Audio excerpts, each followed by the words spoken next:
This episode of The Gourmet Goober is brought to you by Soulphoodie. That's foodie with a PH. Soulphoodie is the go-to platform that highlights the stories and showcases the talent of brothers and sisters who are innovating and creating in the world of food and beverage. Follow them on Twitter, Facebook, or Instagram at Soulphoodie. That's foodie with a PH. Or sign up for their email at soulphoodiewithaph.com.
Everyone, this is JJ Outlaw and T Outlaw, and you are listening to a new episode of the Gourmet Goober podcast.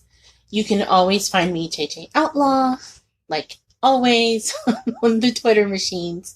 I'm at JJ Outlaw.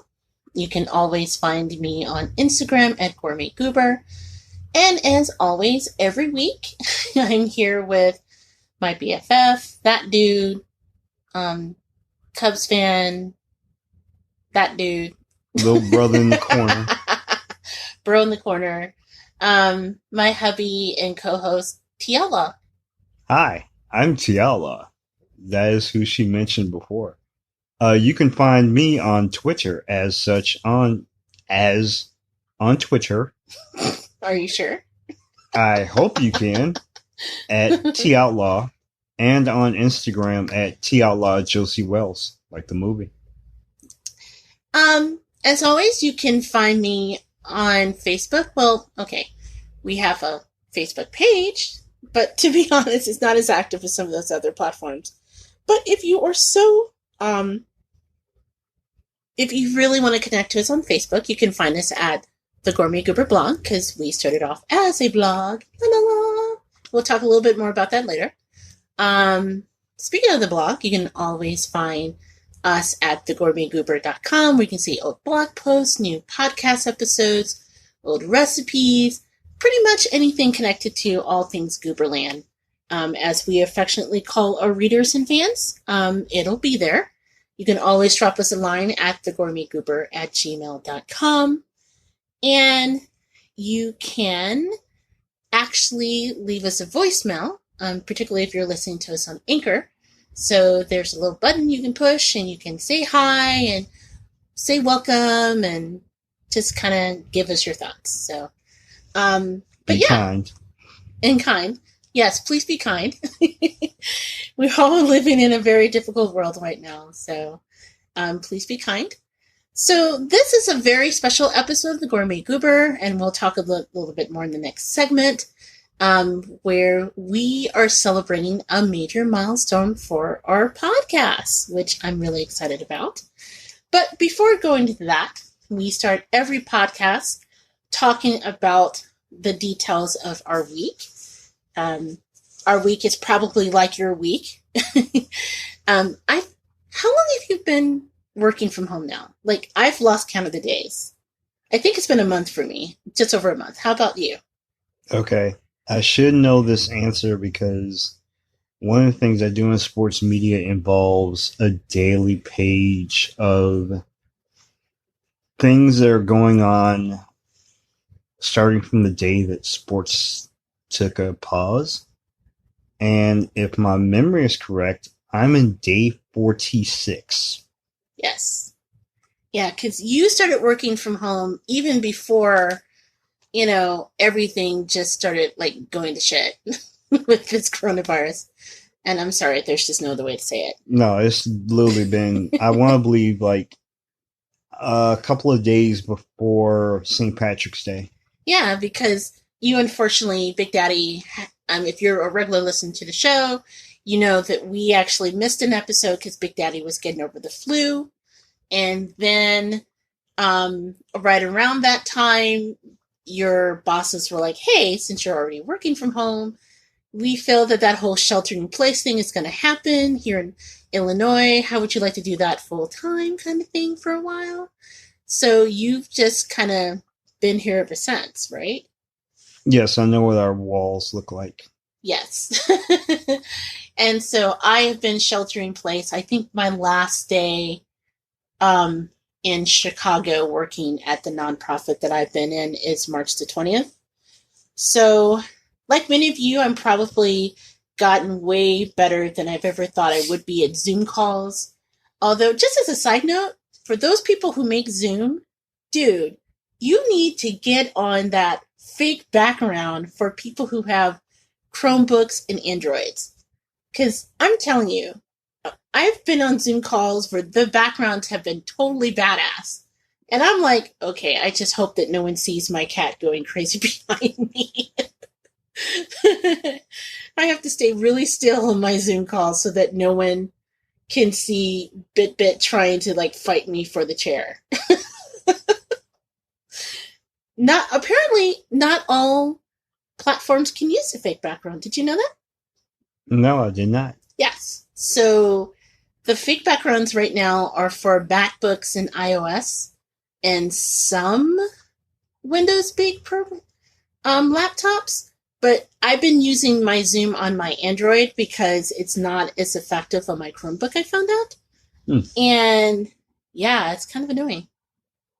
So yeah. Things you learn in quarantine. So does this mean like we need to get a MacBook? You just want a MacBook. Okay.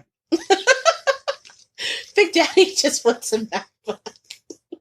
I used to be Mac. I used to be Mac sufficient and PC dumb. Now I'm just dumb. So anyway, outside of the madness that is Zoom calls, how was your week? Because I know that we usually start off talking with you, and at least you had something to cover this week because of the NFL draft, right? Yes, the great NFL draft that was virtual. Yes, it was 255, of which I only dealt with 32 players who were selected by different teams.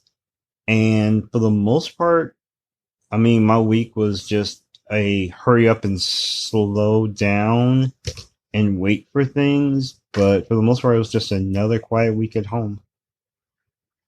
But yeah, for the most part, there was not much that went on.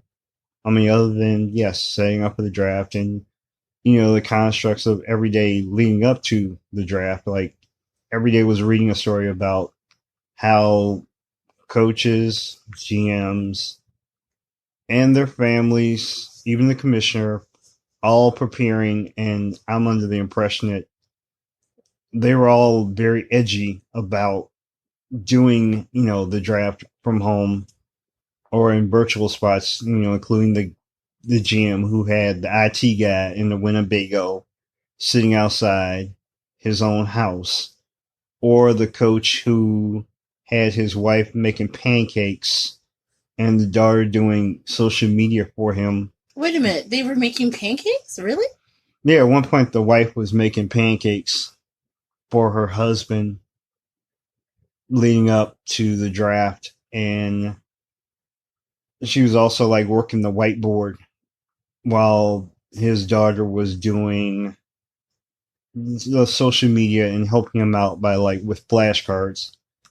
Plus also there was if I want to say it was an NFL coach or a GM, I couldn't remember exactly which one, who at one point, because they had to get all the different monitors. I don't know why you need that many monitors or television screens in your house on one wall. He had to actually have his wall torn out. What? yeah, to be able to get all the equipment in.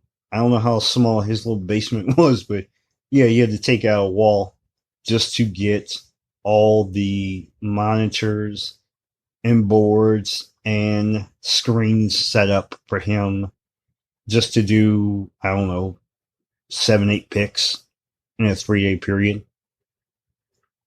I hope they compensated from that. Like he took like a whole ass wall for that. But I like to believe that was a part of it was an expense report. You know, you think about putting down your expense report, but two, hell, I think he secretly just wanted those extra monitors in his house so he could be like, hey, Yeah, because I was just thinking, like my job, because I'm using my cell phone for work more often than I've ever had since I've been in this nonprofit.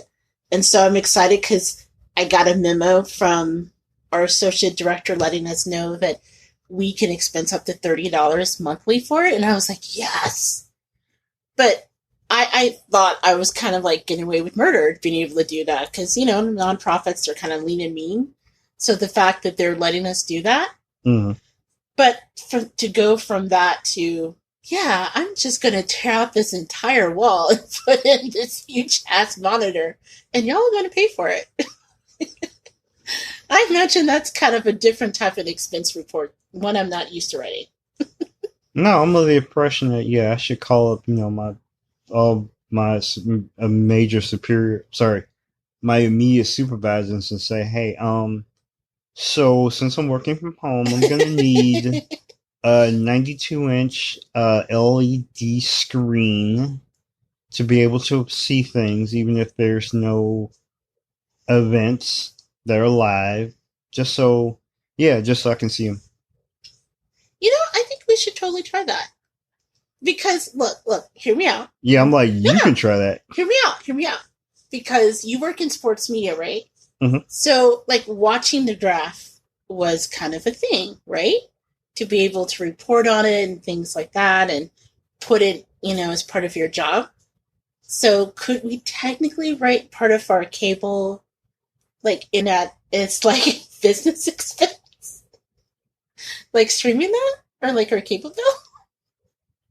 Yeah, I'm sure I can send them the expense report, and then they can send me a nice little email back saying, "Ha ha ha, nice try." So, you're saying that we won't be able to do that? Probably not.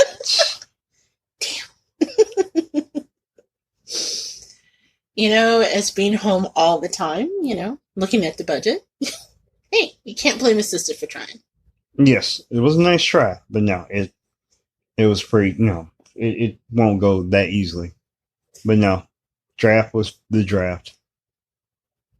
Now, that wasn't the only thing that happened to you this week, right? I mean, we had a really spirited discussion not that long ago about an experience you had where you went shopping. Yes. Shall I start the PSA now? Sure, why not?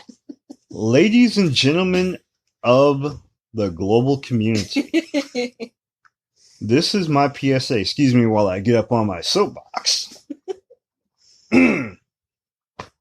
Jesus is black, Ronald Reagan was the devil, and the government is lying about 9/11. No, that was a bad joke. Anyway. That was from the Boondocks, people. Yes. Not taking, that was not original for me. No, my PSA today, ladies and gentlemen, is about social distancing and good behavior in restaurants, stores, sorry, maybe not restaurants, but stores, gas stations, and such. Yes, ladies and gentlemen, I went to the pharmacy, a very popular pharmacy around across the country, to pick up a few things and rubber bands. And I went in and I was quite flummoxed by the fact that there were people who were, one, not wearing personal, I guess we'll just say PPE because that's what everyone says, like gloves and masks or any kind of face covering. But also the fact that social distancing, or as we would better should say, physical distancing, isn't always practiced as well as with other places. Let me start by asking, and I'm not trying to make assertions about people or a subgroup of people, but why is it that one group of people, as such, are, walking around with masks, coverings, gloves, walking around with hand sanitizers in their pockets, and or carrying their stuff in a nice organized fashion and cleaning and disinfecting their bags, whereas another group is like, this is almost like a social inconvenience.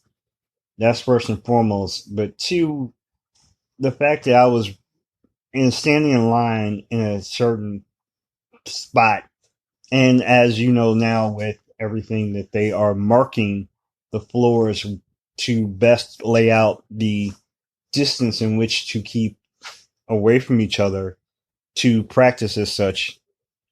And there are some people who, I don't know, can't see the floor, or they're just not paying attention. And as I told my wife, at one point there was a near discussion I had to have that was about to commence with me and someone else, because they were standing behind me at a little too close to a distance where I had to look over my shoulder a few times to tell them, hey, in a non-verbal fashion, you might want to back up, or else I'm going to have to give you something to back up for. But pretty much that's going to start off my PSA for now about social distancing and common manners. It goes a little bit further than that, because a couple weeks ago, I had to go out and get a printer. Yes. Because working from home, our printer died a long time ago, and it wasn't really that big of a deal. And now I have to send thank you letters when we get donations. And I'm just like, oh, crap. I need a printer. I killed it. So that means that... I'll take a baseball bat to it. Oh, so that was you via like Office Space. You just totally knocked out our printer. Hey, it had it coming. So anyway, I had to go to Walmart maybe about 2 weeks ago to get a printer. And I ordered it online. I went to Walmart to pick it up. It was totally full, even though we had a shelter in place. And I get it, because, people still want to go grocery shopping and everything. But I was just kind of like taken aback, because like I walked in, and by that time I had like a facial covering on my face, and I was wearing gloves, and I walked in and nobody else was doing it. And I was just like, people, do you not listen to the news? Do you not like watch the news? They're like up against each other. No one is like wiping down anything. Everyone is freely touching like the carts and the machines and each other. And I'm just like, ew, unclean. I was like that little girl from Bob's Burgers who like spent the night at the slumber party. Remember that? Mm-hmm. She like had a freak out because Louise was like telling her about all her mom's like nasty ways, supposedly. And she ran out shrieking, screaming, unclean, unclean. What were they like? The people up in Walmart like blowing out their social stench upon people? No, it was just like no one was social distancing, and they were all next to each other, and they were like openly touching machines, and no one was wearing masks or gloves or anything. And I'm just like, dude, this is the nastiest place ever. And so I've been avoiding it like the plague, because I'm just like, how do you not protect yourself? This is no joke. Without going into a lot of details, because Big Daddy and I, we talked about it, and so I'm not gonna go into a lot of explanation. I'm only gonna say that a loved one of mine was in a situation where they had to be tested for the coronavirus because of just conditions where they were. They're an essential worker. And like many essential workers, they come in contact directly with people who have been known to have the coronavirus, or who unfortunately have passed away from the coronavirus, right? Right. So going through that experience of freaking the hell out, and to the point where I had to stop working and I was just crying it at the table, and Big Daddy stopped what he was doing and came and gave me a hug. It was right after a board meeting that I attended. Because it's hard to go on and be separated from your loved ones and have them go through that and not be there to comfort them. And then you have to stress out because they interact with other loved ones of yours and just wonder about how that will play out in real time. Because people, if you have it, and you may be listening in a city that the coronavirus has not affected you. Meanwhile, odds are you haven't. Are so far. Mm-hmm. But we are living where we live is near two hotspots. And so if you think about it, Indianapolis is a hotspot for the coronavirus. And then Chicago is on fire. Yeah, Chicago is such a big thing that the McCormick Center, which is the largest convention center in the freaking country, they converted that to like a coronavirus staging area. Mm-hmm. Think about that. There's so many people that's what they had to do. And so it's hard to wonder who's actually taking it seriously and who isn't. And so, please, this is me being on the soapbox. Oh, I'm sorry, I forgot to get off my soapbox. My bad. We can both stand together as a big soapbox. Yeah, I know.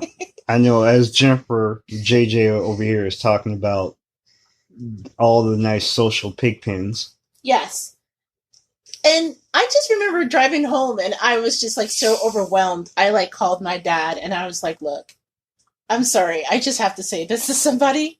They have some nasty ass SOPs in that grocery store. And my father started laughing. And he's like, okay, they must be nasty because you don't cuss at me that often. I'm like, I know. I just have to tell somebody. And Big Daddy was working. But all jokes aside, though, it was horrifying to the point where I want to go back because I happened to see that they had some Clorox wipes, and they're so hard to come by. And lucky for us, we have a lot, but they've extended the shelter in place for Chicago and Illinois into June, practically? Yeah, end of May. Yeah. End of May. So that means we have more than another month to go before we can go into the office. So that means we have another month of staying and cooking and disinfecting, and we're looking for all of that stuff.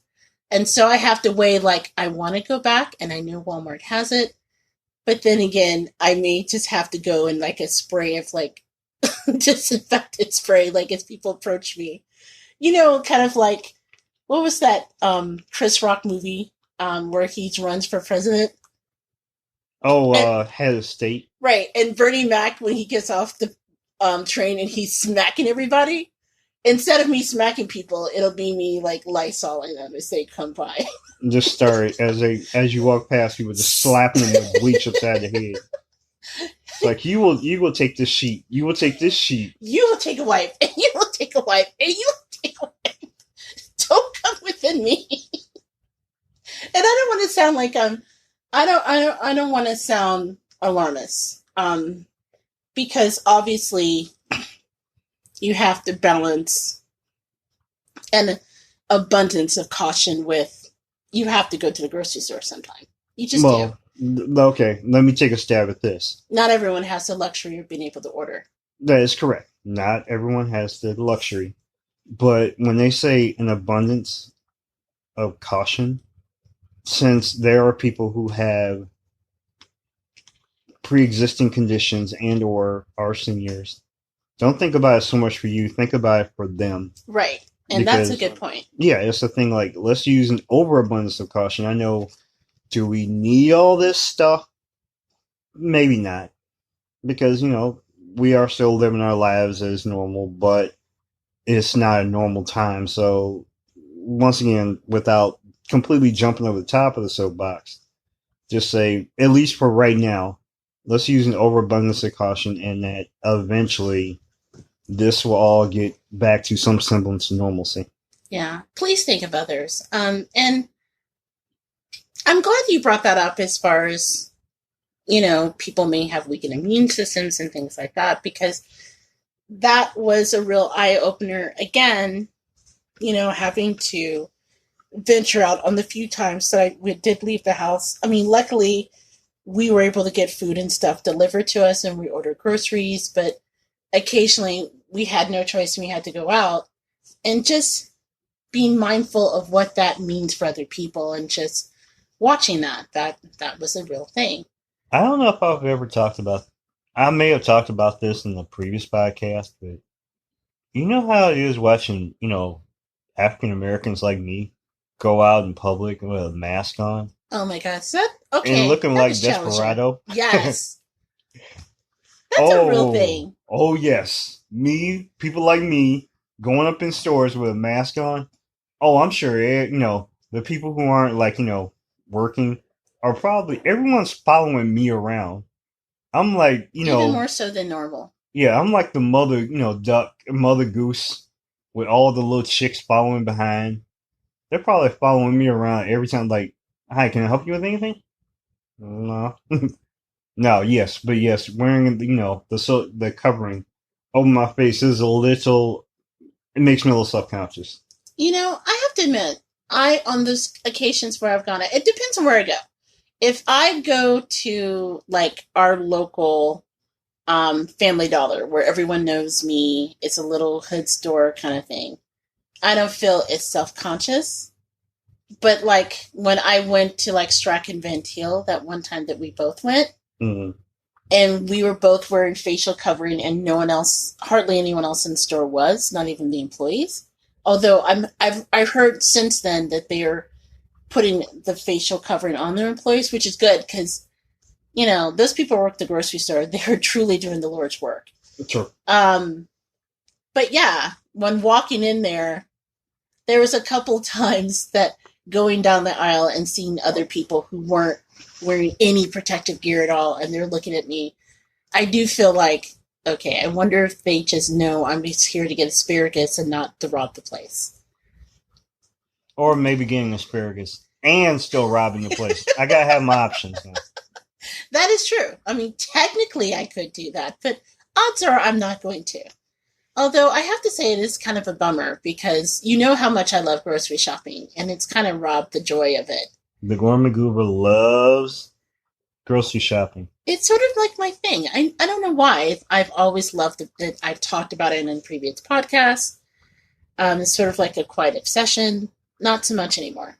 So it is sort of a bummer. But just to wrap up our little PSA, please consider wearing protective gear, if not for yourself, for the people in your lives, for other people, because it's definitely something that's just going through a lot of different communities, especially communities of color is just running through.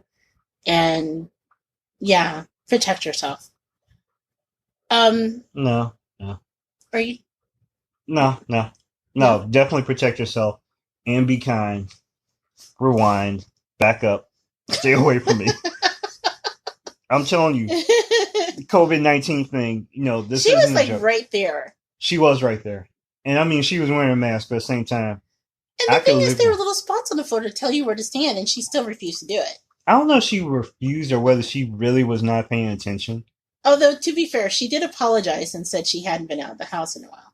Okay, that's great. That was good for like the first 10 seconds. Then you have to look back and be like, no, you might want to. I didn't verbally say it, but I think after the second or third time.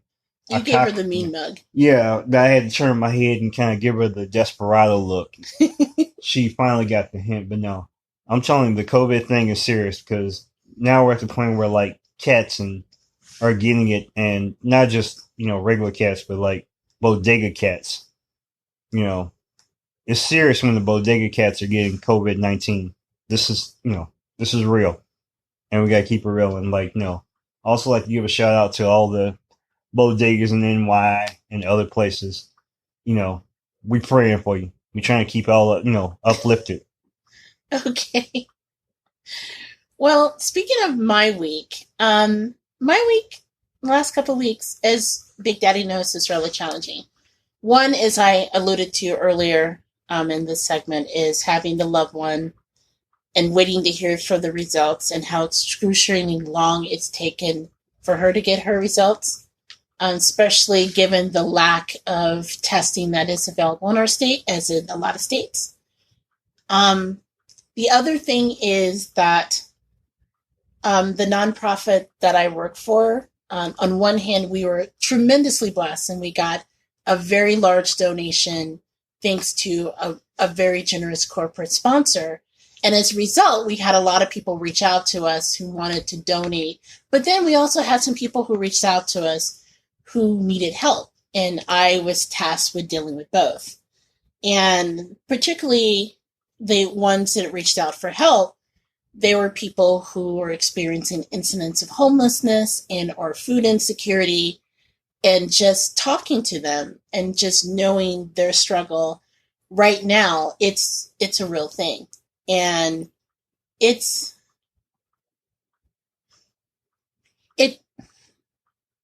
real. It's real. And Big Daddy knows that it kind of hit me hard the day that I dealt with it, because there's only so much you can do, right?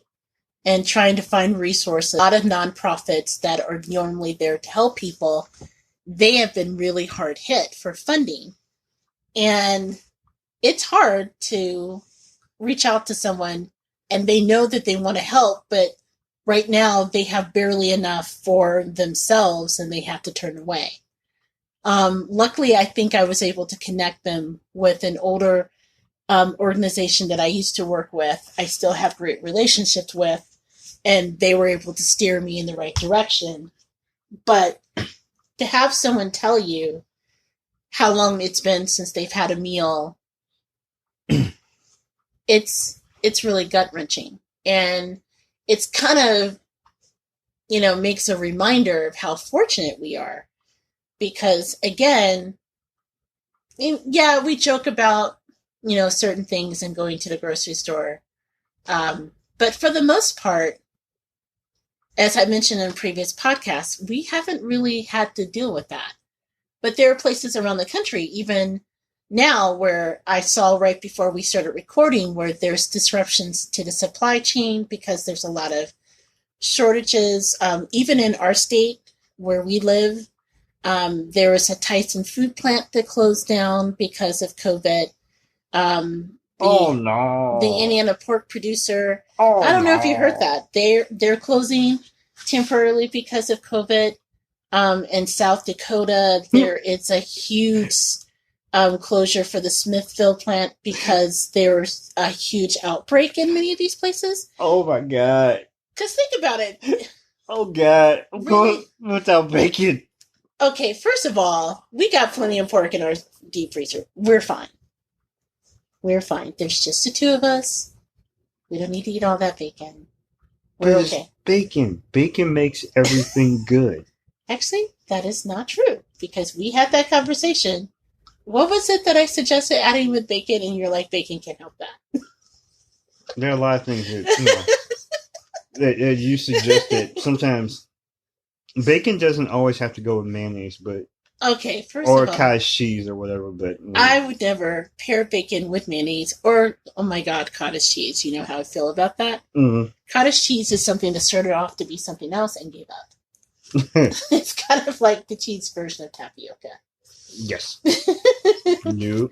But anyway, what I'm trying to say is there are many places around the country that are experiencing very rare food shortages, and that's a thing. And to have it hit home in such a profound way, trying to find assistance for, a family in need, it really makes you think, And I certainly hope that all of our listeners, many of who may be affected by, closures or unemployment or food insecurity, that you're able to find the resources necessary, because having gone through it with this family and trying to assist them in a way that's meaningful, was really hard. And I only did it for one day, so I can't imagine doing it day in and day out and facing that for what could very well be a long shelter in place, depending on where they are, um, as they try to navigate the new normal. Um, it wasn't all. There were some bright moments, and I don't want the listeners to think that there wasn't any bright moments. Yeah, there was no doom and gloom, but not the it's entire been 2 hard. weeks since we recorded. Yes. I think one thing that I've discovered that I've dragged Big Daddy along, and I think you're just as horrified and kind of low key interested, is I've been binge watching a lot of things in order to get over the stress of, oh my God, we're in this house again. And it's not all love and hip hop. I can attest to that. Today. Actually, my latest binging obsession is it's a YouTube channel, which I can recommend to everyone. It's called Emmy Made in Japan. And it's hosted by a woman named Emmy, of course. And she has this really great channel where she does a lot of experimental recipes. And she has a series of recipes that I have just gone down the rabbit hole in watching called You Made What? Big Daddy's head is in his hands. I wish you could see it because he has seen some of the videos because I've seen it and I can see it, and so I make him watch it. And now I suffer. So amongst the crazy things that she has made amongst the video there was a video for a liverwurst pineapple and cracker dip. There was the... Wait a minute. Why? She saw it in an old recipe, and what she does is she finds a lot of these old recipes from like the 70s and different sources, and then she recreates them. It's now 2020. 2020. Yes. But she digs out these old recipes and decides to eat them or prepare them just so we can figure out why we didn't make them in the last 30, 40, 50 years. Well, I've learned a lot from her segments, though. One thing I've learned, apparently, I don't know why, mayo was really a thing back then. Seriously. Mayo's still a thing now. Because a lot of the recipes she made, the retro recipes, like the last one we watched right before recording was this 7-Up mayonnaise jello salad. So it's a salad, and it has 7-Up, lime jello, crushed pineapple, maraschino cherries, cream cheese, marshmallows, and mayo. You know what that brings to my mind? It was violence in it. Yes, it was violence in a jello mold. And it kind of looked that way. Yes. And, as she produced it, but it kind of reminds me of, I'm going to show my age again, the MTV show, Pimp My Ride, where they take, one or two elements of something, they kind of like add a little something else. And they go one element too far. Yeah, apparently this one must have went 2-3 ingredients past that point. If you guys haven't seen it, I do recommend her channel because her videos are very entertaining. Her voice is so very soothing.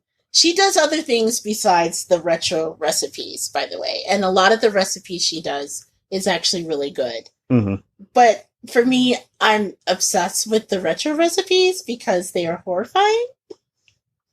And they kind of make me feel better. Because I'm just like, you know what? I'm having a bad day, but I'm not going to have to eat the SpaghettiO Jello mode.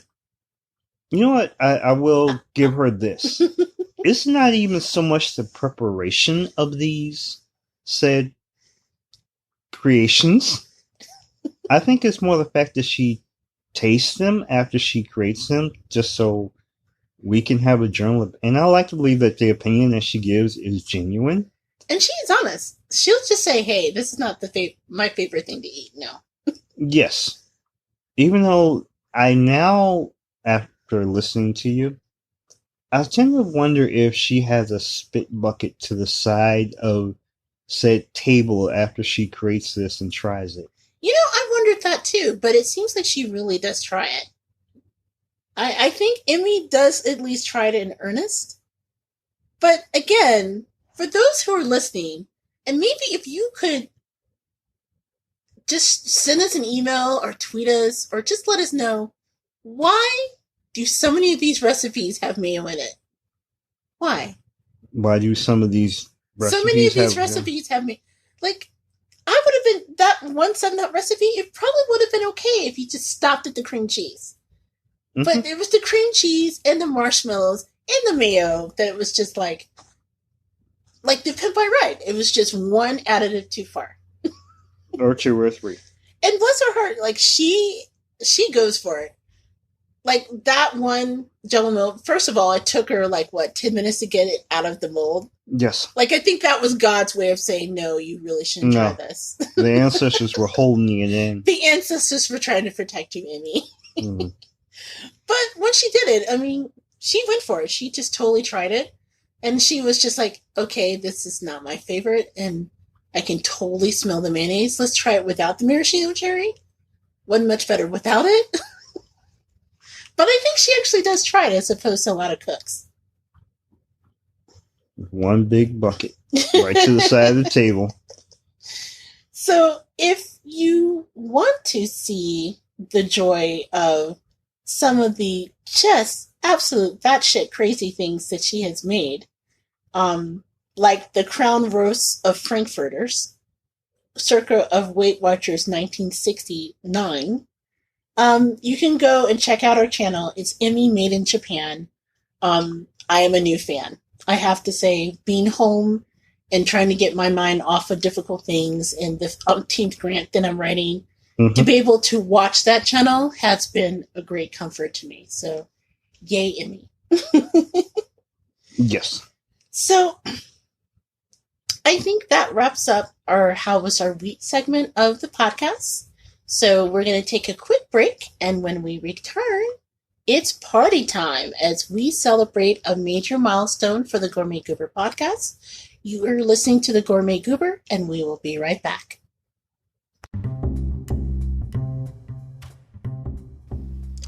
Do you know who struggles with creating ideas? People who are actually creative. But do you know what really sucks about being a struggling creative? It's that frustration of starting a new skill, the unbearable phase of being stuck with new ideas, and of course, never knowing when or even how to make a profit from your ideas. You know that feeling. Being a jack of all trades but master of none. Well, the Conscious Creative Corner podcast is the podcast where real creatives share their secret formulas on how to be irresistibly profitable in their field. So that way you can be a jack of all trade and a master of your money. So if you're ready to leave behind the frustration and exhaustion of not knowing how to live profitably, head on over to the Conscious Creative Corner podcast, where you can gain the skills you need to be a successful magnetic creative. Find it now on Apple Podcasts, Spotify, and Anchor FM.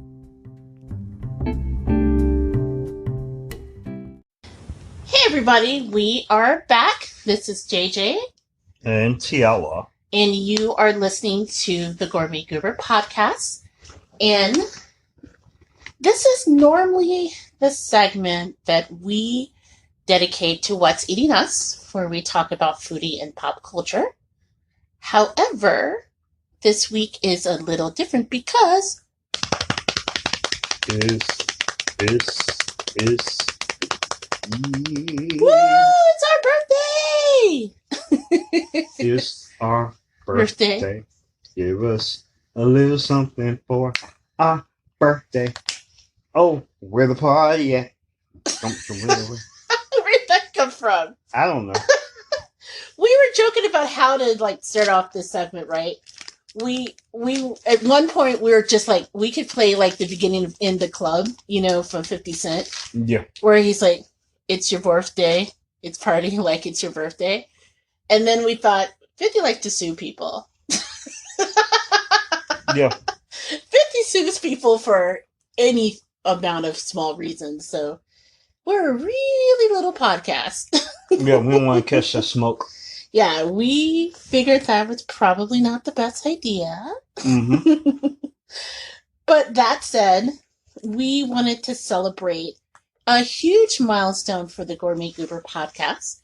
Our very first episode was out on April 21st, 2019. It was a long time coming. For those of you who read the Gourmet Goober, the blog, you may actually know, and a lot of people may not know this, but we actually recorded earlier episodes of the Gourmet Goober. What was it, back in 2016? Yes. It was a while ago. Those were the early mixtapes. Yes. In fact, you can still hear them. If you go to SoundCloud, and look up the SoundClouds and McCloud. You look up the Gourmet Goober. We called them what? Goober Bites? Yes. And the very first episode of the Gourmet Goober, what eventually would become the podcast, we recorded in our car on the drive home. I don't know if you remember, but after we went to the Fogo de Chao opening. Okay. And we were driving home and we just decided, hey, we've been talking about turning the blog into a podcast forever because that's where the future of blogging is going. Let's just see if we can record it. So if you listen to it, it sounds really awful, as you can imagine, recording it in the car. They were very, very early. Yes, very early, but you can still find them. We're still kind of proud. Yeah, and I was very, very full. I think we both were. We were just kind of... It was when we were talking about meat sweats, and a lot of the conversation was about how we just ate way too much and our body was physically repelling the meat from Fogo de Chao. You could literally hear the meat swapping out of, my skin. Yes. But we took a break because we, life happens. And then in 2019, we decided to just kind of dive in and just kind of do what we wanted to do with the podcast. And so on April 21st, 2019, we literally were sitting at our dining room table. We grabbed our phones and were like, hey, let's just do this. Do you remember the first episode? No, actually, I do not. I don't remember a lot of things. No, the first episode, we jokingly called it Cinnamon Roll Map. And it was where we were talking about Wendy Williams, that group who wanted Howard University to actually move because it was uncomfortable for them. Oh, yeah. And at the time, I had made some cinnamon rolls, and we were just eating cinnamon rolls while we were recording the podcast. Probably not the best thing to do audio-wise, but we have learned since then. Yeah, but it was gold. Yes. And Big Daddy kept stealing the cinnamon looking. We had an equal amount of cinnamon rolls, and you were just like, nah, forget that. I'm just going to take it all. Okay, and we started talking about that on the podcast. Mm-hmm. Yeah. You can tell he's not sorry about that at all. No, really not. I'm good. Anyway, since then, we have recorded 24 episodes. We've moved into a bi-weekly podcast. We picked up some sponsors, which is really amazing. I'm sure we probably lost a few sponsor opportunities. Yeah, because, I was in here talking shit. We insulted Danny Wood. We'll get to that in a minute. We will get to that in a minute. But it's actually really, really cool that we've lost a year. And here's why. Because a lot of people don't know. I was reading this really great article. And it was in Amplified Media where they were talking about the fact that as of 2018, back when we were still kicking around the idea of starting the Gourmet Goober podcast, there was 540,000 podcasts that are currently in existence and listed on places like Apple Podcasts, Stitcher, what have you, right? Mm-hmm. Do you know how often or how many of those podcasts last a year? Probably almost all. No. Okay. A lot. Actually, less than you think.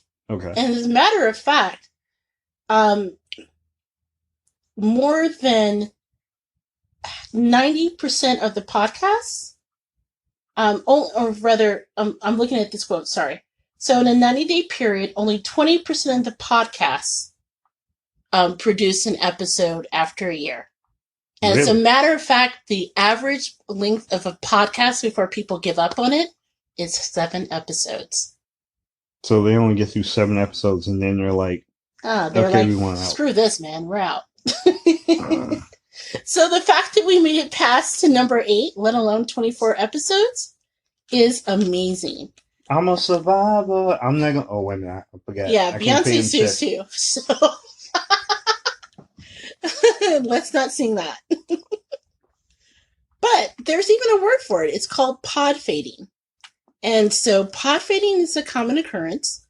And most people fail to really continue on the podcast for longer than 7 episodes because, they don't realize how hard the production process is. And it does. I mean, recording the podcast is the fun part. But then afterwards, there's like an audio process. So we take it out so that we don't sound like we're recording in the middle of our living room, which we are. Yes. But yeah, there's a lot that goes on behind the scenes. And so most podcasts, when they stop producing new episodes, are what's known as pod faded. So basically, they get like the 7-episode itch. Yes. Okay. In fact, 75% of the podcasts that's currently listed are no longer in production after those first 7 episodes. That's amazing. Because they were terrible. No, not all of them were terrible. I mean, some are. And to be honest, there are some podcasts that I'm sure the episodes we put out were afterwards were just like, dude, maybe we shouldn't have put that out. No. Every episode that has my voice on it is gold. Anyway. I'm like the Little Richard. I am the innovator. I am the creator. I am the one who keeps this train off on the tracks. Let me also say Big Daddy is slap happy at this moment. I'm not slap happy. I made this podcast. I brought this to the beginning. Really? I took it to the higher levels. Uh-huh. Sorry. We don't want to talk about how behind the scenes I had to convince you to do it with me. Anyway. But first of all, I'm pretty. It's a big deal for us to make it for a year, and we couldn't have made it without our listeners. So we've been very, very fortunate that people have reached out to us. They've left us voicemails. We got some great reviews on like Apple podcasts and things like that. I had my sister say that, it was nice, but, sometimes I sound like garbage. Why did you put that in there just now? What? Why did you even say that? I'm being honest. That was my sister. We were in the process of thanking people who are supportive. Oh, okay. This is not the time for that. Yeah, it's worth a try. Anyway, we really want to take this opportunity to thank everybody for being so supportive. And we are really lucky. We've had some really incredible people who have supported us this first year. Barry, who is the owner of Pods in Color, she featured us on her website, which is awesome. Our friends at Cross Pod Tribes, who have been really instrumental in us getting some sponsorships early on and attention. We really want to thank them. Our new friends at Soulphoodie.com, that's foodie with a PH. We couldn't have made it without you. And then the people who really inspired us, like our friends at the Chonilla Network. And by the way, let me just say a special shout out to Shirley and Clove of Chonilla. First of all, if you guys haven't heard Chonilla, please listen to them. They are so very funny. They're a husband and wife team. They're based out of Ontario, Canada? Yeah, They're based out of Canada. They are clearly Canadian. They are clearly Canadian. They're an interracial couple, and so they talk about their lives in that relationship. But more importantly, they have just been so supportive. In fact, there was one episode where they actually was listening and like live tweeting their responses, which was so very cool, and sharing us with their listeners.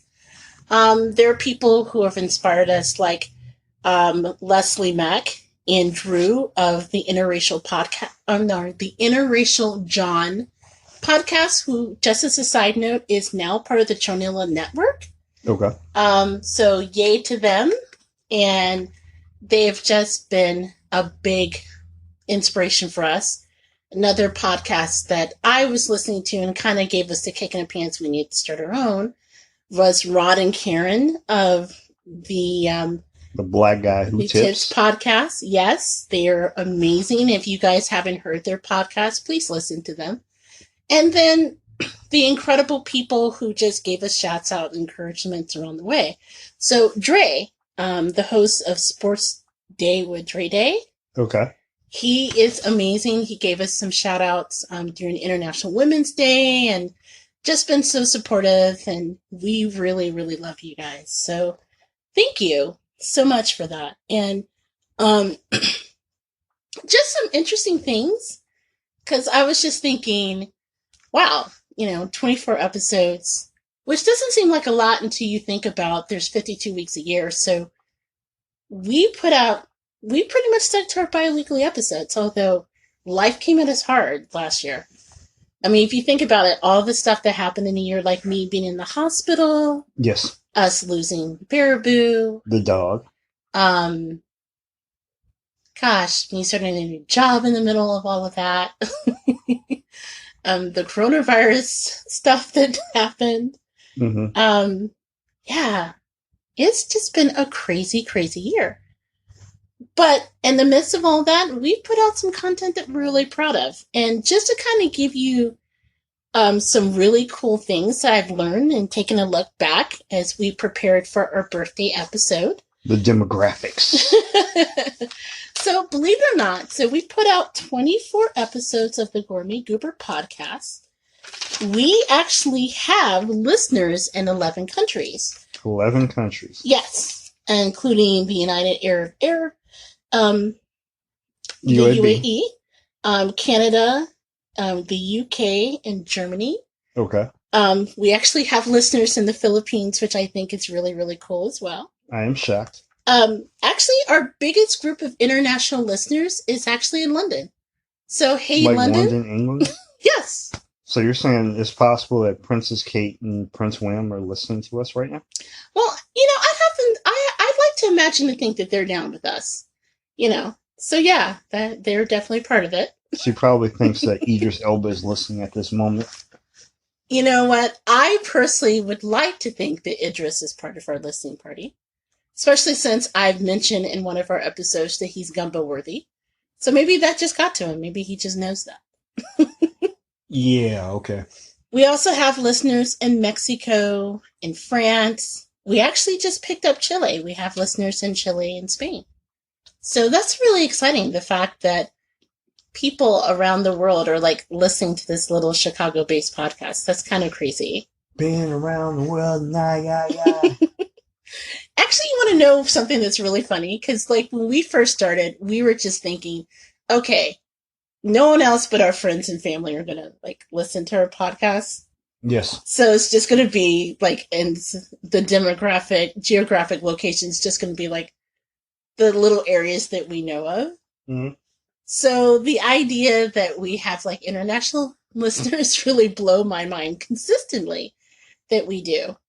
And the fact that in the United States, our biggest pool of listeners is not based in Indiana or Illinois, actually. Okay. Our biggest group of listeners is in Oregon. I'm sorry. Did you just say Oregon? Yes. There's the state that's south of Washington State? Yes. We are most popular, believe it or not, in Oregon. And not in Portland. There is a place called Boardman, Oregon. Boardman, Oregon. Yes. Every week we have fans from Boardman who consistently listen to us. So Boardman, Oregon, if you guys are listening, this is your shout out. Thank you for being part of our group of listeners that come hard for us week after week. So this is Boardman. Yes. Not like Beaverton, where the Nike... No. Okay. Huh. Seriously. I am shocked. I am shocked too. And it was funny because when we first started getting stats, I was like, okay, do we know anyone in Oregon? Do I have friends in Oregon? We know no one in Oregon. Basically, these are not like random bots. No. Okay. These are actual people. Okay, salute to Boardman. I'm glad to have you on board. Hopefully we're entertaining you. But seriously, more than a quarter of our listeners are in Oregon, which is crazy. The second biggest group of listeners are Indiana, Texas, Illinois, Florida, New York, which, by the way, just as a side note, we have fans in Brooklyn and Buffalo. Even though they know we like deep dish pizza. You know what? Y'all seem to give us love regardless of the deep dish pizza thing. So deep dish rules. So thank you for that. We have people in Brooklyn and the Bronx. So I happen to think that Jesus and Mira are secretly listening to us. They inspire us too. I've admitted many times on Twitter that I consider myself part of the Bodega tribe. The Bodega Hive, so Jesus, Meryl, shut us up. Put us on Showtime. Cool. We'll be there. We'll entertain you. Yes. So, what do you think is our most popular episode? What do I think is our most popular episode? Right. In our first 42 episodes, which one do you think is our most popular one? Well, within our first 24 episodes, I would like to believe our most popular one would have been Chicken Wars. You know what? That is actually would be my choice too. Mm-hmm. It's definitely one that we got a lot of tweets and responses from. But actually, our most popular episode was LaQuisha's Burger of the Day. Seriously? Yes. Okay. Which, if you guys don't know what that is, and by the way, you can catch all of our episodes on many platforms. You can always go to thegourmetgooper.com.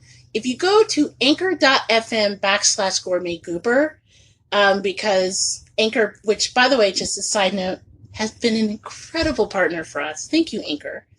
But Anchor is actually really cool. If you go there, you can listen to it on Anchor, or if there's a platform you can prefer, you can actually click on like the little symbol for it, and it'll take you directly to it. Cool. But yeah, on that particular episode, that's the one where we talked about the new Bob's Burgers movie. We had talked about our own dream burger of the day, Meghan and Harry's new baby, Steve Harvey coming at us fast with, don't take a nap.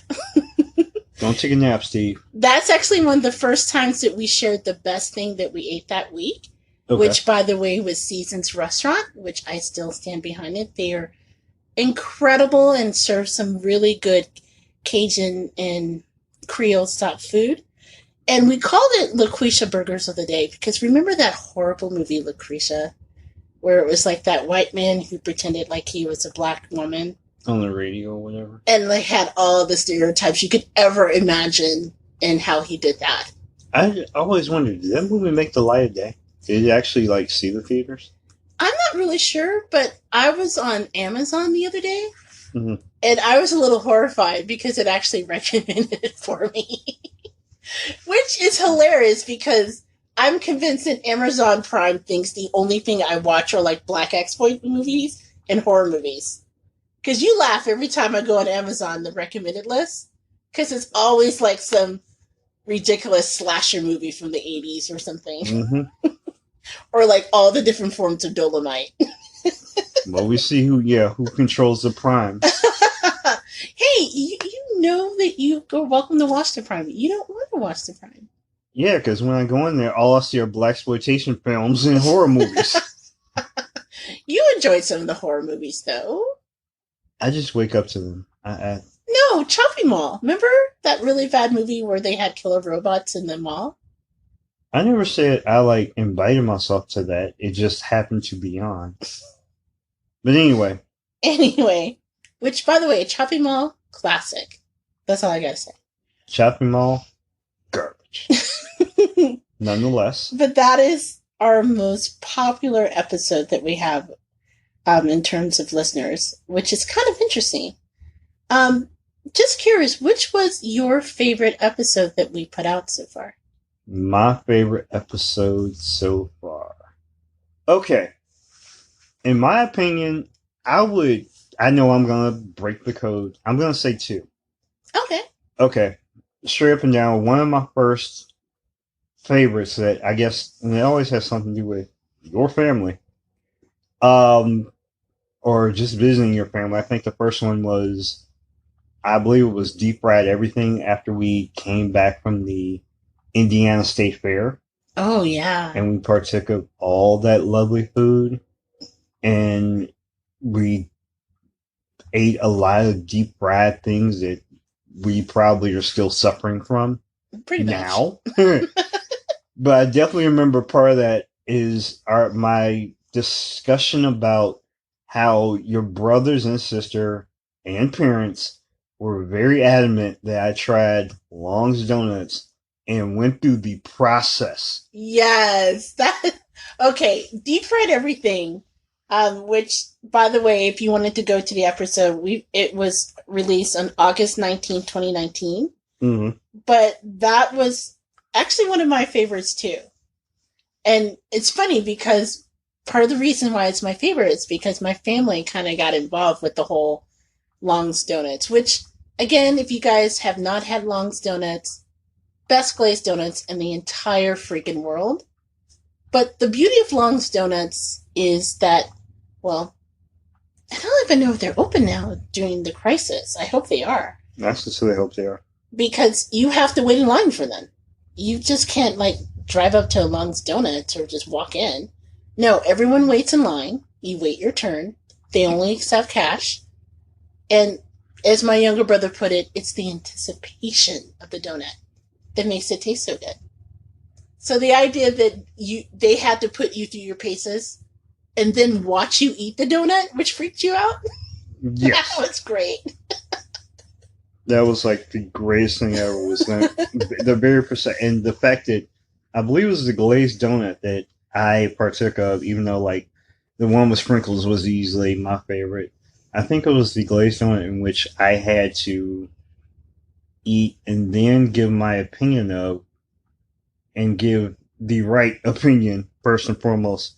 But it was probably the best glazed donut I had had in life. But I wanted to make sure that they knew that it was the best glazed donut I've had in life because they were watching every bite.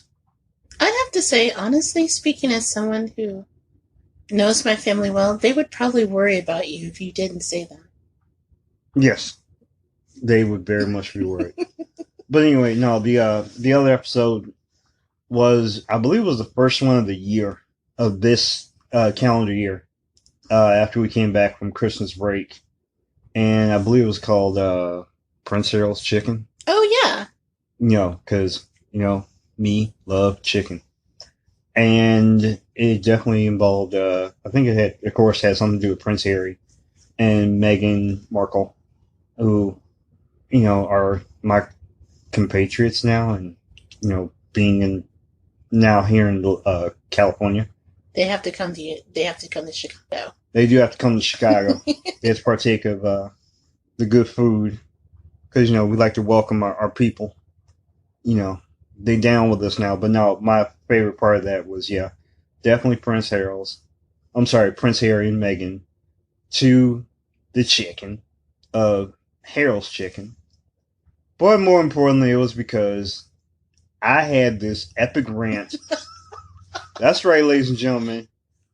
I don't know where, I think it was on the road trip. Somewhere I just came up with this grand concept of every band of 3 people or more has to have a quote unquote, and the goober will explain it, a Danny Wood. Yes, yes.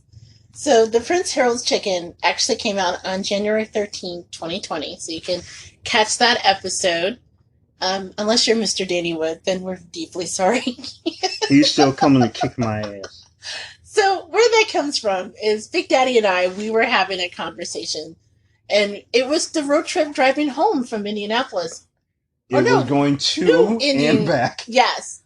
And what actually happened was we were listening to the 90s station on Sirius XM, and they were playing a New Kids song.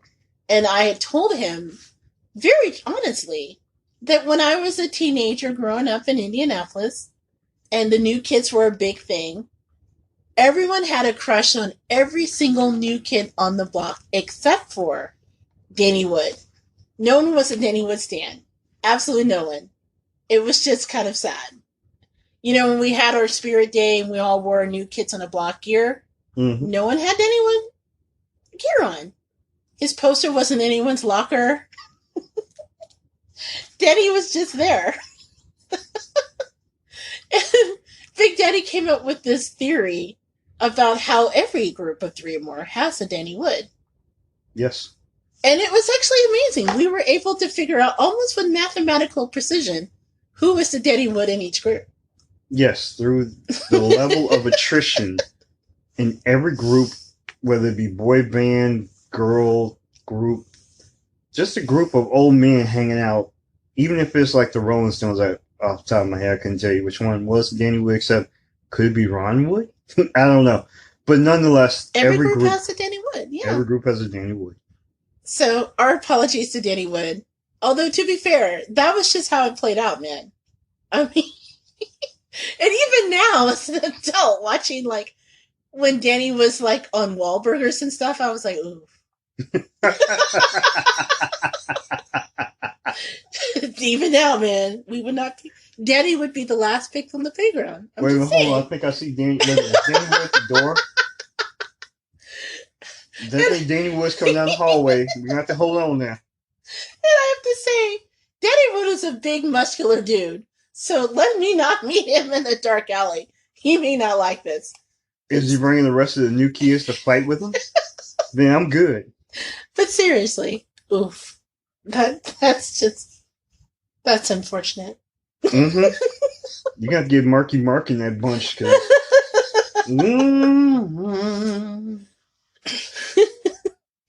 So anyway, I'm surprised that the Meat Twinkies wasn't your favorite, though.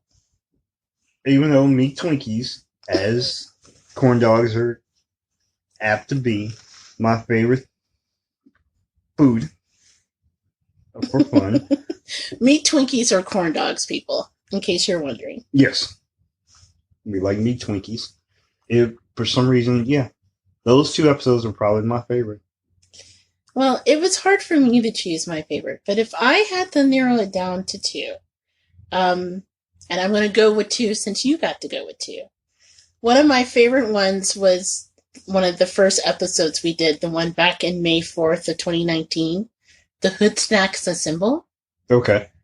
Because it introduced people, and actually I got some tweets about it, or just responses, rather, about the Migos and why they have the greatest snacks of all time.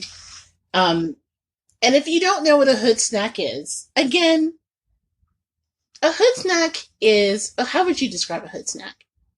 How would I describe a hood snack? Yes.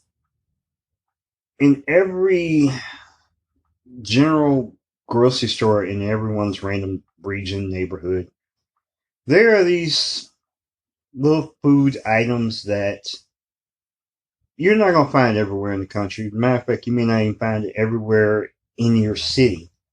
But in your general neighborhood, there's a set of foods, whether it be chips, popcorn, I don't know, sandwiches that are just generally native to where you are. They're like, something that you and your people tend to enjoy when you're just, I don't know, sitting around like on the porch, or, you're like waiting at the bus stop, sucking on a pork chop. I don't know. It's something that you're doing. Yeah, there's just these random little snacks that, I don't even care if they just damn annihilators, that are just native to what you are and that like help you just get through your day. Hood snacks are just kind of like that unique thing that sometimes you will find in the hood in no other place. Mm-hmm. It can be regional. So, for example, on the south side of Chicago, common hood snacks that you will totally find are things such as the dill pickle and peppermint, which sounds crazy together, but it's a very popular hood snack. There are some hood snacks that you know, like the the taffy grapes. That's a good hood snack. Okay. Where basically it's like, I can't even describe taffy grapes. I mean, they're like green grapes that's like dipped in like frosting and it has nuts in it. It's like a little candied grape. Yeah, If kind that's of like if you ever had taffy apples, they're basically like, as opposed to the apple, like little grapes with yes. taffy. And you won't find that a lot of places. It's just a hood snack here. Mm-hmm. But there's actually a company that has mastered the hood snack, and they're called Rap Snacks. Okay. And so what they do is they partner with rappers. And so Cardi B, Trina, the baddest bitch alive, the Migos, they all have their own brand of hood snacks, right? And they get to come up with their flavors. So Cardi B, for example, has this really good hood snack where basically it's popcorn that's drizzled with honey.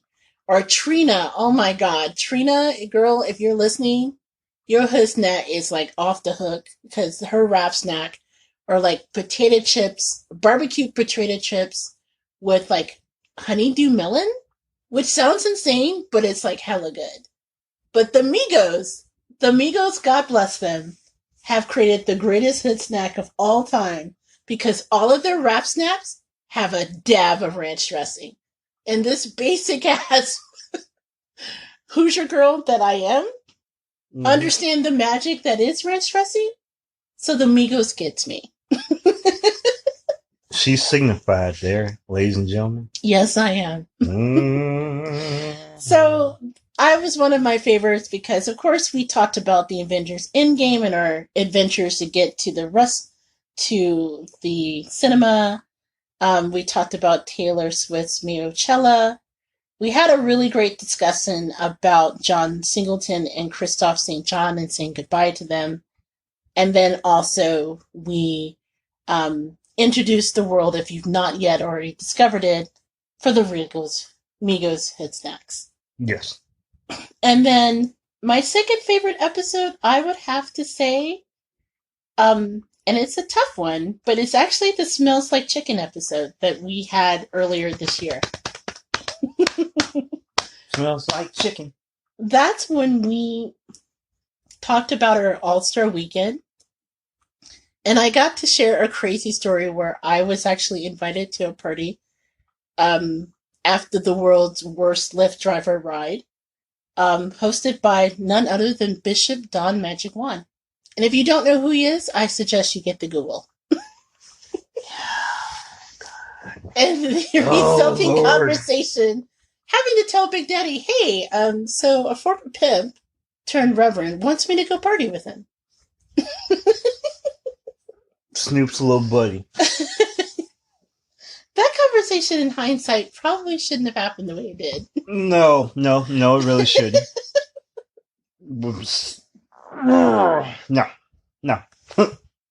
No.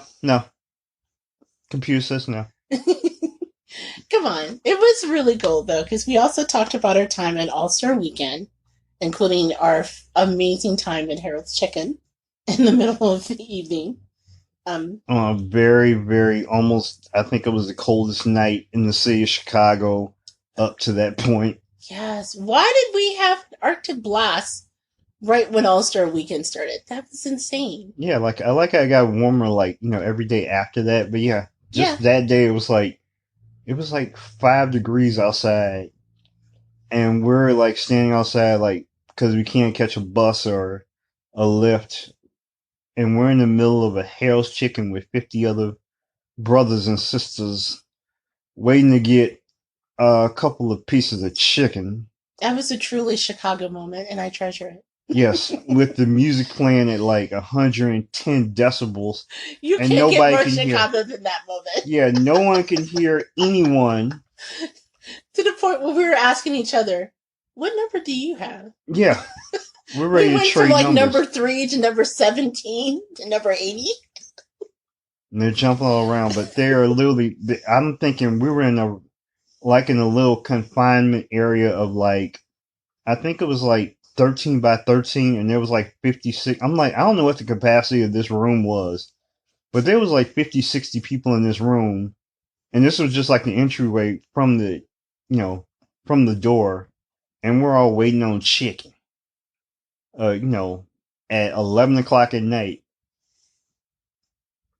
Yeah, that was madness. Yes. And I was tired from the All-Star Rookie Challenge. No, but that was a fun time. Although I think you were just sore because I wound up eating your chicken. Your part of the chicken. Okay, I forgot about that. But yeah, thank you for reminding me. I'm deeply sorry. It was delicious. Yes, it was. I'm sure it was. So anyway, we just want to take this opportunity. Normally in this segment, we talk about pop culture, but to be honest, there was so much news about the coronavirus. We wanted to celebrate and just flip the switch for this episode and just really share our fun moments and, just our gratitude for, you being a part of this podcast. We really could not have made this without you. And we're so very grateful for everyone who has been an important part of this. We have some really cool things planned going up further in episodes. We're going to start having interviews soon, which is great. And hopefully we'll have some people lined up that we can announce soon. But yeah, this has been a really cool journey. And looking back on it, it was really kind of interesting because when we first started the podcast, we weren't really sure how much of our lives that we were going to share. The episode where we lost our dog and we had to talk about it, and you couldn't be on that segment, so I did it by myself. Yeah, I do admit losing the dog was probably one of the hardest episodes, or the episode after that, right, to deal with. Me being in the hospital and just having that moment where I think I probably allowed myself to be more vulnerable than I was willing to let myself be, and recounting that experience.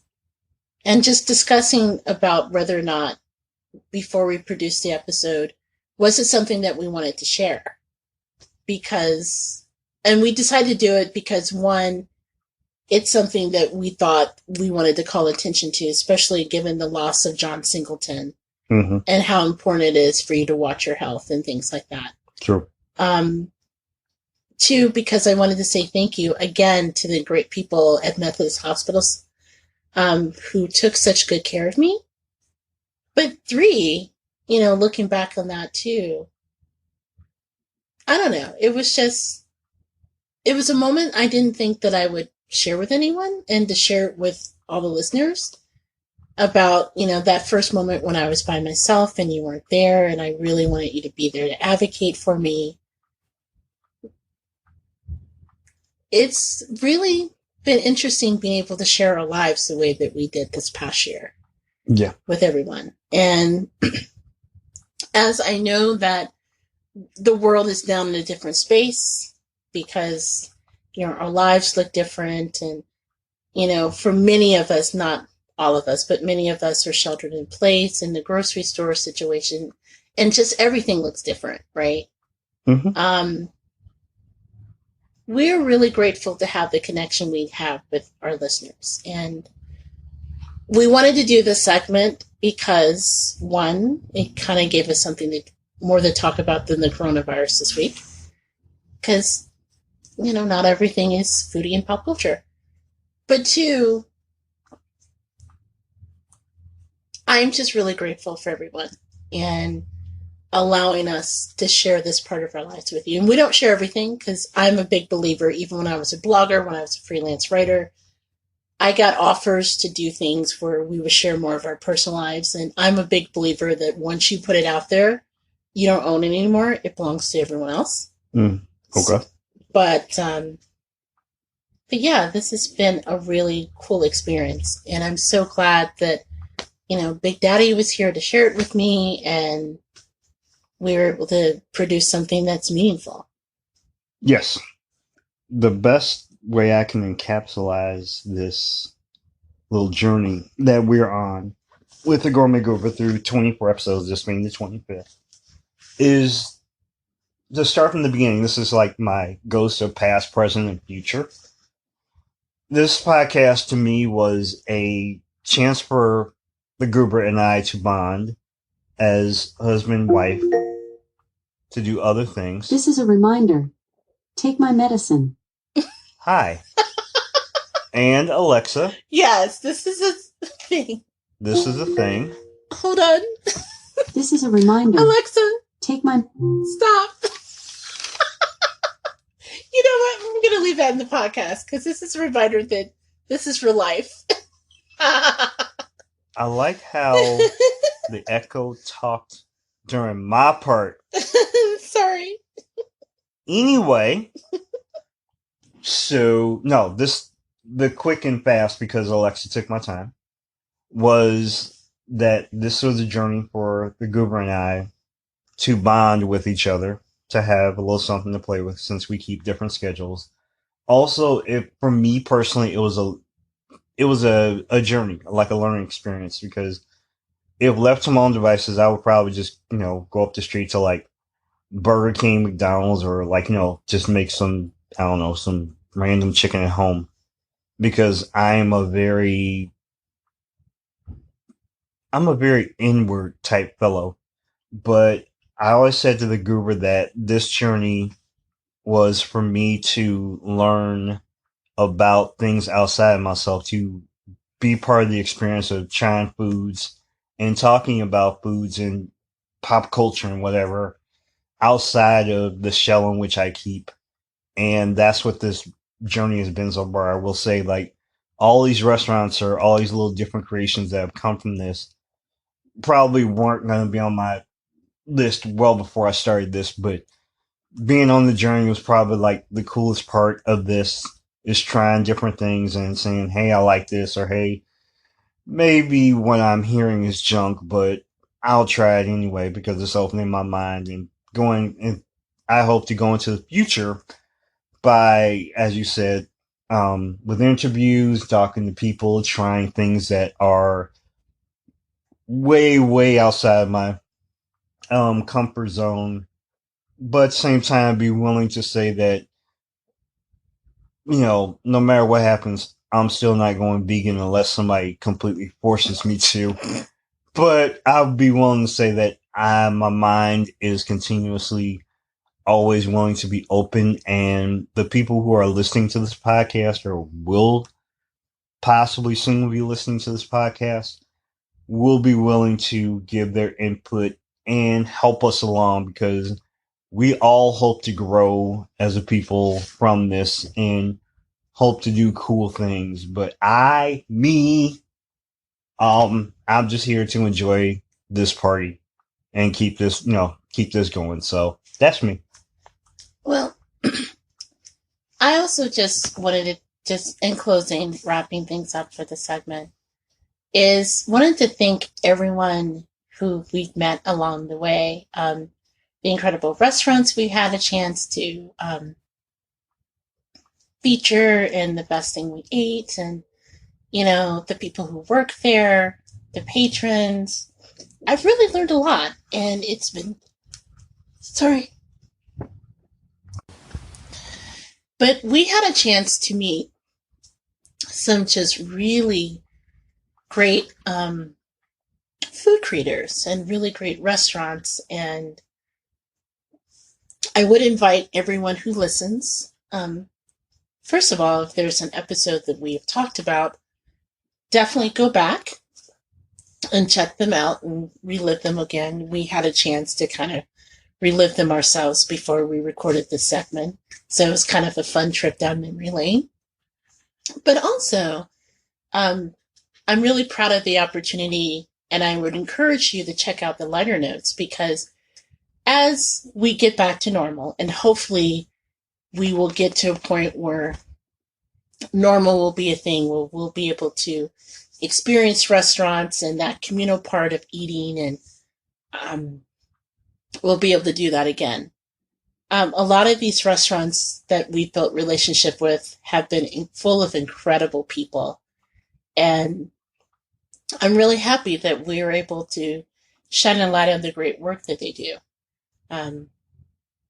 So as we look forward to the next 24 episodes, we just want to take this opportunity to thank them as well, because without them, the Gourmet Goober, not just the podcast, but even the blog, because I started the blog and to highlight some of these restaurants that were my favorite when I started so many years ago. It would not be a thing without them. So I want to thank them as well. So we're going to take a quick break. We're going to wrap things up talking about the best thing we ate this week. And speaking of restaurants, we're going to also wrap up the last segment highlighting a few restaurants that and places foodie-wise that we have learned about that are really awesome that we think you should know about too. So you're listening to the Gourmet Goober podcast, and we will be right back.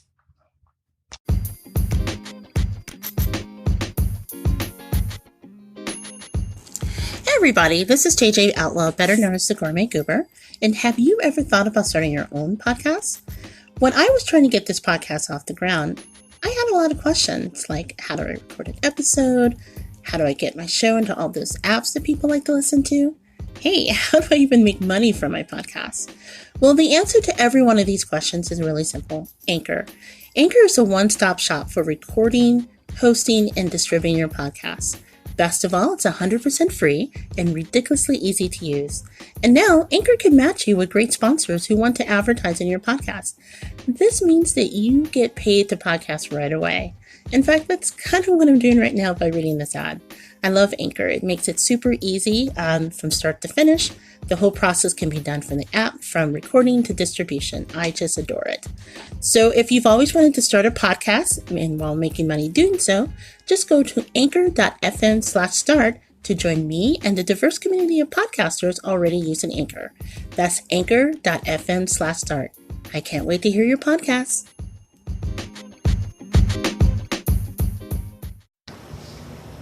Welcome back, everyone. This is JJ Outlaw. And T Outlaw. And you are listening to the Gourmet Goober podcast. And we are back with this segment where we normally share what we call the best thing we ate this week. Now, before the coronavirus pandemic, usually the sources of the best thing we ate this week were local area restaurants. And it was our goal to steer you towards places that we are really passionate about. We're still going to do that, but instead of just highlighting restaurants that we have personally stopped by and ate, this segment, we're converting it to revisiting some of our friends and find out how best to support the restaurants, along with details about some really good grub that we were blessed to have. So, Big Daddy, what was the best thing that you ate this week? The best thing I ate this week actually came out of my own kitchen, out of my own hands. Not gonna lie to you. I knew you were going to say this, but it was good. I'm not going to say anything. Go ahead. Yeah, I have this running joke about how I have a little preparation called quesadillas. I know quesadillas is very common. But I kind of funked them up a little bit by taking them carnita style with pulled pork and adding taco seasoning to it. Then taking flour shells and slapping them down with a little bit of butter, then wrapping the meat inside with onions and tomatoes and extra condiments, and then and extra cheese, because the goober loves the cheese. Then slathering them down and doing like a deep fry, or maybe not a deep fry, but just a straight up hard fry. And slicing them up quesadilla style. I got things. I'm not gonna tell you all the recipe, but I figure you can figure it out on your own. Make it sexy for yourself. But yeah, I've had time to and practice to put this together. But yeah, my quesadillas this week for me and the goober was the best thing I ate. So there you go. So you're not going to share your recipe? Because this is a long-standing recipe. Like every Christmas Eve, Big Daddy has been making... How long have you been making quesadillas the night before Oh, Christmas? a solid 20 years. Yeah. So it's kind of like a tradition that started with your family, and then we got married. It became a tradition that you do with us. I remember the first time you made it for my family, and it's like an all-day process. I mean, Big Daddy's pulled pork literally takes on average, 7 or 8 hours to get it just right? Yeah, 5 or 6. Well, okay. Yeah, 5, 6 in the crock pot. Then I put it in like a sauce pot and put taco seasoning on it. But sometimes you hit it up with the smoker too. I have from time to time like done it in the smoker, but most of the time it's just a straight crock pot. Then like a sauce pot work with Lowry's taco seasoning, sometimes McCormick's the substitute, but yeah, pretty simple. I guess once you get it to the sauce pot. Okay. Can't convince you to show the recipe? Pretty much. He shot me a look like, no. Ancient Chinese secret. But no, that's pretty much what it was. Anyway, we're just going to move on. Because that's kind of cruel. You're just sort of telling them that. Well, let me just start off by saying I'm going to share the best thing that I drank this week. Okay. And believe it or not, although Big Daddy's quesadillas were amazing, and I'm really glad that you made those. That was kind of a pleasant surprise. A friend of mine named Vitaly, I hope that you're listening, Vitaly, he tipped me off to this incredible shop that I think everyone should know about. It's called Kyoto Black, and it's owned by a gentleman by the name of Justin Doggett. And what Kyoto Black is, it's a coffee shop that specializes in Kyoto-style cold brew. And if you are not familiar with this, I wasn't familiar until Vitaly tipped me off to this incredible shop. So it's based in Chicago. Justin, he is a fan of the Kyoto-style way of making cold brew, which if traditional cold brew, and it's easy to make traditional cold brew. I've done it at home in like a French press, where basically it's a long brewing it's a long brewing process where basically you take the water and it sits with the coffee grains, if you will, the coffee grinds. And it kind of slowly brews over time, usually in a cold setting. But Kyoto style is a little different. It's actually a very long, precise process that originated in Japan, where their cold brew is brewed drop by agonizing drops. And it does take a long process. In fact, Justin, he puts it together in small batches as well. He actually, according to the website, his first experience with drinking Kyoto style cold brew was back in 2011, and he just kind of fell in love with the technique, and he decided to just dedicate himself in order to recreate that in his shop. And over time, he's created this incredible blend of dark Brazilian and medium roast Guatemalan coffee beans. Good grief. And it's really, when he says it's a sensory experience, he is not kidding. So we ordered it because Vitaly really wanted me to know about this. He knew I'm a huge coffee fan. And he said, you know what, this is a Black-owned business that unfortunately, with the closure of a lot of his wholesale partners, he lost about 70% of his revenue due to the COVID-19 pandemic. Okay. But he said, you know what, you could order it and have it shipped to your house. And he said, this will be absolutely amazing. And so yesterday, we got our hands on some of his cold brew. Now, it comes in his pack, okay? And it's in a concentrated form. So I think there's like 12 servings, I'm going to say, in the package itself. It's really cool. It has like a little spigot on the actual packet that you can put in the refrigerator. So you can literally press the button and just pour out what you need. But the really cool thing is you can drink it hot or cold. I tried it both ways over the past day or so. I had a cup yesterday, and then I loved it so much. When Big Daddy got up today, I was like, dude, drop everything. You're drinking this coffee. And he looked at me like, are you crazy? I'm like, no. You must have it.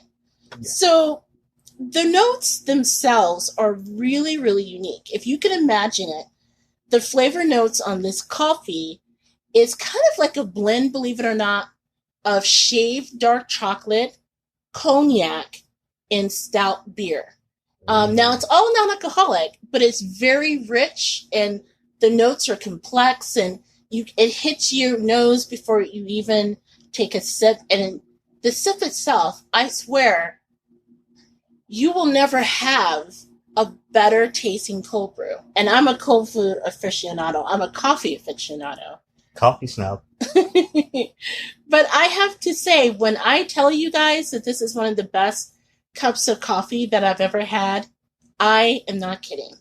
So I'm going to put the details in the notes. I think everyone owe it to themselves, if you're a coffee fan, to try it and familiarize yourself with this very unique way of brewing coffee.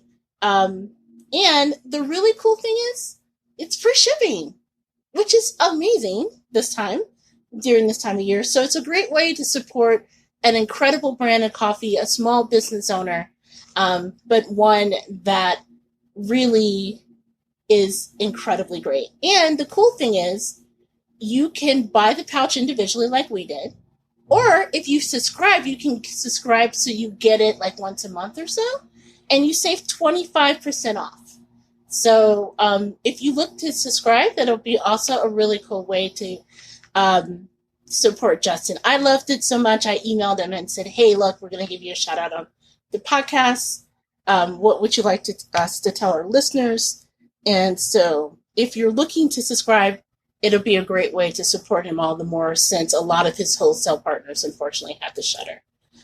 One more thing, since we were talking about restaurants, okay, even though I didn't have a chance to eat it this week, for those who've listened to the restaurants, or our podcasts in the past, you know that one of the restaurants that I truly love is a great restaurant.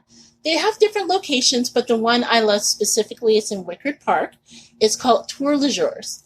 And it is, for those who are not familiar with it, it's a Korean-French fusion restaurant. So, again, so incredibly good. Both styles of food that I'm obsessed with, Korean food, as well as French food, as Big Daddy knows. So it's kind of like the best of both worlds. I would recommend going back over our previous podcasts where we've talked about it before.